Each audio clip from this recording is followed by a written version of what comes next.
25 என்னோட மாற்றம் என்னென்னா, ஒரு பாயாக இருந்தேன்னா மென்னாக மாறினேன். இப்போ என்னோட எதிர்பார்ப்பு 2026 ஒரு மேனாக இருக்கவன் ஃபேமிலி மேனாக அவன் நம்புகிறேன்.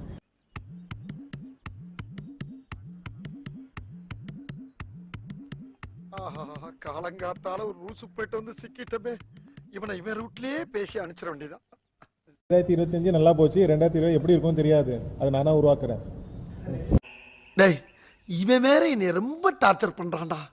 2025 வந்து ஆக்சுவலி நான் ரொம்ப அன்ஹெல்த்தி இயர் வந்து எனக்கு 2025 தான். நான் இது வரைக்கும் போகாத லெவலுக்கு வந்து ஹாஸ்பிட்டல்ஸ்லாம் போயிட்டு நிறைய ஹெல்த் இஷ்யூஸு, நிறைய crisis வந்துருந்து.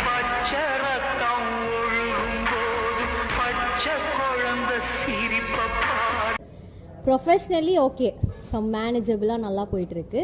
2026 I am expecting to be more healthier and professionally also. எனக்கு வந்து ஒரு நல்ல க்ரோத் இருக்கணும், நல்லா இருக்கணும். மொத்தத்தில் எல்லாருமே நல்லா இருந்துட்டு, நேச்சுரல் கெலாமிட்டிஸ்லாம் கொஞ்சம் கம்மியாயிட்டு, கிளைமேட்லாம் நல்லா எல்லாருக்குமே ஃபேவரபுளாக இருந்தால் இனஃப் டன்.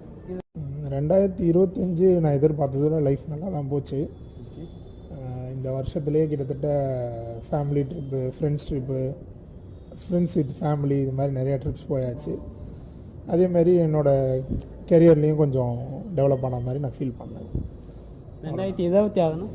2026 இதே ஸ்ட்ரீம் லைன் கண்டினியூ ஆகணும். இதுக்கப்புறம் சில பிளான்ஸும் வச்சுருக்கேன், அதுவும் சக்ஸஸ்ஃபுல்லாக நடக்கும்னு எதிர்பார்க்குறேன். What is your aim in life? ஜாலியாக இருக்கணும். ஜாலியாக தான் சார் இருக்கணும்.